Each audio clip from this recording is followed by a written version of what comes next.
বিষয়ে আলোচনাত মিলিত হ'ল কি ক'ব সম্পৰ্কটো? চাওক, এই বিষয়টো যেতিয়া 7 দিন উকলি গৈছিল, 8 আগষ্টৰ পুৱতি নিশা মৃতদেহ উদ্ধাৰ হৈছিল এটা ৰহস্যজনক অৱস্থা। 7 দিনৰ উকলি যোৱাৰ পাছতো যেতিয়া আমি বন বিভাগৰ যিটো বিভাগত তেওঁ চাকৰি কৰিছিল সেই বিভাগটোৰ ফালৰ পৰা এগৰাকীও বিষয়া তেখেতৰ ঘৰত উপস্থিত নহ'ল। আৰু তাৰ বিপৰীতে তাৰ DFO গৰাকী, যিগৰাকী ব্যক্তিয়ে যাৰ ওপৰত শেহতীয়াকৈ অভিযোগো উঠিছে এই গোটেই ঘটনাটোক লৈ, তেওঁ ৰহস্যজনকভাৱে হঠাৎ ছুটি লৈ তামিলনাডুলৈ গুচি গ'ল। আৰু বিভিন্ন কথা যেতিয়া চৰ্চা হ'ল, অভিযোগ উঠিলে, তেতিয়া আমি তেওঁলোকৰ পৰিয়ালটোৰ ওচৰলৈ গৈছিলোঁ। আমি বীৰ লাচিত থানা, কৃষক মুক্তি সংগ্ৰাম সমিতি, টাই অসম ছাত্ৰ সন্থা, টাইপা অনুষ্ঠিত ছাত্ৰ সন্থা, চুতীয়া ছাত্ৰ সন্থা, চুতীয়া যুৱ সন্মিলন, এনেকৈ আমি বহুকেইটা সংগঠনৰ নেতৃত্ব গৈছিলোঁ।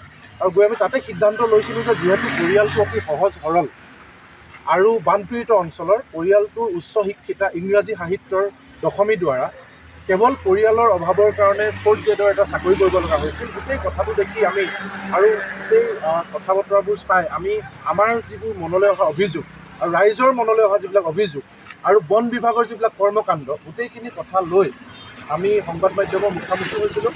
আৰু সংবাদ মাধ্যমৰ মুখামুখি হোৱাৰ লগে লগে আমি গোলাঘাট জিলা আয়ুক্তক এখন লিখিত মেমৰেণ্ডাম দিছিলোঁ। আৰু তাৰ পাছত আমাক বোকাখাটৰ পুলিচে মাতিছিল যে আপোনালোকৰ ওচৰত কিবা প্ৰমাণ আছে নেকি, আপোনালোকে যিখিনি অভিযোগ কৰিছে তাৰ অথেণ্টিক কিবা আছে নেকি। তেতিয়া আমি আজি আহিছিলোঁ, আহি আমি লগ পালোঁ ইয়াত বাৰ্ডি বড়ো SDPO, আৰু আমি ভাবিছিলোঁ যে OC বিতুপন চুতীয়া ডাঙৰীয়া তেওঁ থাকিব, তেওঁ যিহেতু গাৰ্জেন থানাখনৰ, আৰু যিগৰাকী IO investigating officer Chayanika Borkakoti, আমি দুয়োগৰাকীক পালোঁ। OC নাছিল, SDPO আৰু IOক পালোঁ, তেওঁলোকৰ লগত কথা পাতিলোঁ। কিন্তু আমি আশা কৰিছোঁ যে তেওঁলোকে যিহেতু দুয়োগৰাকী যুৱ প্ৰজন্মৰে অফিচাৰ, পুলিচ অফিচাৰ, তেওঁলোকে কথা বতৰাবিলাক পজিটিভকৈ ল'ব বুলি ভাবিছোঁ। কিন্তু তেওঁলোকৰ যথেষ্ট সীমাবদ্ধতা আছে। আমি আচৰিত হৈছোঁ যে অভিযোগৰ আঙুলি DFOলৈ উঠিছে, কিন্তু গোলাঘাট জিলা প্ৰশাসনে কেৱল এগৰাকী SIক তদন্তৰ ভাৰ দি তেওঁলোকে দায়িত্বটো সামৰিছে। আমি আশা কৰিম যে ইয়াত ছিনিয়ৰ অফিচাৰক নিয়োগ কৰিব লাগে। আমি তেখেতলোকৰ গুডউইলক লৈ সন্দেহ কৰিব বিচৰা নাই এই মুহূৰ্তত। কিন্তু যিহেতু অভিযুক্ত হাই প্ৰফাইল, আপোনালোকে জানে ফৰেষ্টৰ এগৰাকী DFO কিমান প্ৰভাৱশালী, তেওঁলোকৰ চ'ৰ্চো বেছি। তেওঁলোকে যদি এখন থানাক ইনফ্লুৱেঞ্চ কৰিম বুলি ভাবে, তেতিয়া কোনো বৰ ডাঙৰ কথা এটা নহয়। যদি এগৰাকী SIয়ে তদন্তটো কৰে আৰু ইমান ডাঙৰ এটা বিষয়, গতিকে সেই কথা বতৰাবিলাক আমাৰ সন্দেহ হৈছে। আমি সেইখিনি কথা SP মহোদয়কো ক'ম বা আমি মুখ্যমন্ত্ৰী মহোদয়লৈ লিখিম। গতিকে এতিয়া আমাৰ মূল কথাখিনি হ'ল যে তেওঁক হঠাৎ ৰুমটো চেঞ্জ কৰি দিয়া হৈছিল দশমী দ্বাৰা মৃত্যুৰ আগত। সেই কথা বতৰাখিনি আমি তদন্ত কৰিবলৈ তেওঁলোকক কৈছোঁ। আৰু DFO গৰাকীয়ে কিবা এটা ইনষ্টাগ্ৰামত তেওঁক মাজনিশা ফ'ল' কৰিছিল এখন পুৰণা ফটোত। সেইটো আপোনালোকে এবাৰ নিজে ভাবি চাওক যে তেওঁৰ সমান লেভেলৰ অফিচাৰো নহয়, তেওঁ DFO IFS এগৰাকী বিষয়া, তেওঁৰে ডিপাৰ্টমেণ্টৰ 4ৰ্থ বৰ্গৰ নিম্ন বৰ্গৰ এগৰাকী কৰ্মচাৰীক মাজনিশা পুৰণি ফটো এখনত লাইক কৰা বুলি অভিযোগ উঠিছে। গতিকে সেই অভিযোগটো আমি পুলিচক কৈছোঁ যে সেয়া তদন্ত কেৱল আপোনালোকে কৰিব পাৰিব। এইবিলাক অভিযোগ, এই অভিযোগখিনি ৰাইজৰ মাজত চৰ্চা হৈছে আৰু আমি শুনিছোঁ, সেই কথাখিনি আমি কৈছোঁ। দ্বিতীয়তে, পুলিচে তদন্ত কৰিবলৈ যাওঁতে কিছুমান ডাঙৰ লেপছ ৰাখিছে, সেইখিনিও আমি তেওঁলোকক ঠিক কৰিবলৈ কৈছোঁ। আৰু কৰি আমি আপোনালোকক এটাই কথা ক'ব পাৰিম যে যিহেতু এনেকুৱা এটা মডেল অসমত সৃষ্টি হৈছে যে নতুন প্ৰজন্মৰ যুৱতীসকলে কৰ্মস্থানত চাকৰি কৰিবলৈ গৈ নিৰাপত্তাহীনতা আৰু সুৰক্ষাজনিত কিছু বিষয়ত ভুগিছে, যাৰ কাৰণে যোশীদা দাসে এখন ছুইচাইড নোটত ছিনিয়ৰ অফিচাৰ কথা লিখি তেওঁ আত্মহত্যা কৰিলে। ইয়াৰ পাছত যদিও পুলিচে প্ৰাথমিক পৰ্যায়ত কিছু কথা কৈছে, কিন্তু আমি কৈছোঁ যে সেইটো একমাত্ৰ শেষ দিশ হ'ব নোৱাৰে।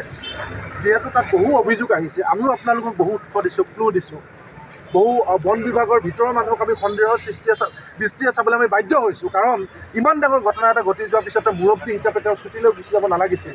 তেওঁ ৰেছপনচিবল বিষয়া হোৱাহেঁতেন তেওঁ ছুটী কেঞ্চেল কৰিলেহেঁতেন। আমি খবৰ লৈছোঁ তেওঁৰ ঘৰত এনেকুৱা বৰ গুৰুতৰ কিবা ঘটনাও ঘটা নাই যে তেওঁ যাবই লাগিব। আৰু দ্বিতীয়তে আপোনালোকে চাওক, জম্মু কাশ্মীৰত এগৰাকী লেন্স গাৰ্ডৰ যদি মৃত্যু হয়, তেতিয়াহ'লে তেওঁক সা সন্মানে ঘৰলৈ ডিপাৰ্টমেণ্টটো আনে। জম্মু কাশ্মীৰৰ পৰা অফিচাৰ আহিব নোৱাৰিলেও নিয়েৰেষ্ট যোৰহাট গোলাঘাটৰ বা শিৱসাগৰৰ কৰ্ণেল বা কেপ্টেইন এগৰাকী তেওঁৰ ঘৰলৈ যায় আৰু অনবৰতে পৰিয়ালটোৰ লগত যোগাযোগত থাকে। কিন্তু কাজিৰঙাৰ পৰা ঘিলাধাৰীলৈ গোলাঘাটৰ 50 কিলোমিটাৰ বাট, কিন্তু ইয়াৰ কোনো এগৰাকী ছিনিয়ৰ অফিচাৰ পৰিয়ালটোৰ ওচৰলৈ নাই যোৱা। আজি কিন্তু যি সময়ত সেই বিভাগটোৰ ওপৰতে অভিযোগ উঠিছে, গতিকে এই গোটেই কথা বতৰাবিলাক চাই আমি চাইক'লজিকেলি চাইছোঁ, অভিযোগৰ দৃষ্টিৰে চাইছোঁ, সন্দেহৰ দৃষ্টিৰে চাইছোঁ, ইয়াত বহু দিশ জড়িত হৈ পৰিছে। গতিকে আমি আৰক্ষীক সেইকাৰণে আজি লগ কৰি অনুৰোধ জনাইছোঁ যে কেৱল আৰু কেৱল আপোনালোকে ট্ৰেডিশ্যনেল এনেকুৱা ছুইচাইড কেছত যি ধৰণৰ এংগল থাকে, সেই এংগল প্ৰেমজনিত বয়ফ্ৰেণ্ড তাতে সীমাবদ্ধ নাথাকি ছিনিয়ৰ অফিচাৰ প্ৰেছাৰ, কামৰ pressure, overload, over duty, check পোষ্টত অকলে অকলে আমি গুৱাহাটীলৈ গ'লে দেখোঁ এগৰাকী যুৱতীয়ে 400 মিটাৰ 300 মিটাৰ দূৰে দূৰে বহি থাকে, নিৰাপত্তাহীনতা। আৰু এটা কথা যে DFO আৰু ডাইৰেক্টৰ অফিচৰ ঠিক বেক চাইডে বাৰান্দাত য'ত CCTVৰ নিৰীক্ষণত থাকে, তাত ছিকিউৰিটি গাৰ্ড থাকে, তাত মুকলিকৈ লাইটৰ পোহৰত বাৰান্দাত কেনেকৈ ছুইচাইড কৰিলে, ইমান কটকটীয়া নিৰাপত্তা থকাৰ পাছত সেই কথা বতৰাবিলাক আছে, সেইবিলাকো আমি তেওঁলোকক পৰীক্ষা কৰিবলৈ কৈছোঁ। গতিকে আমাৰ যিখিনি সন্দেহ, আমাৰ যিখিনি অভিযোগ, ৰাইজৰ অভিযোগ, আমি আটাইকেইটা সংগঠনে উঠালোঁ। আমি পুনৰবাৰ কৈছোঁ, পুলিচৰ ওপৰত আমাৰ আস্থা আছে, তেওঁলোক যুৱ প্ৰজন্মৰ অফিচাৰ। আমি আৰক্ষী আয়ুক্তকো কৈছোঁ, আৰক্ষী অধীক্ষককো কৈছোঁ, জিলা আয়ুক্তকো কৈছোঁ, তেওঁলোকে সকলোৱে মিলি ৰাইজৰ সন্দেহখিনি নাইকিয়া কৰিব আৰু সন্দেহখিনি নাইকিয়া কৰি আচল সত্যটো তেওঁলোকে উলিয়াই আনিবলৈ সক্ষম হ'ব বুলি আমি আশা কৰোঁ। যিকোনো খবৰৰ বাবে যোগাযোগ কৰক 7099017330 লগতে 7099017110 নম্বৰত।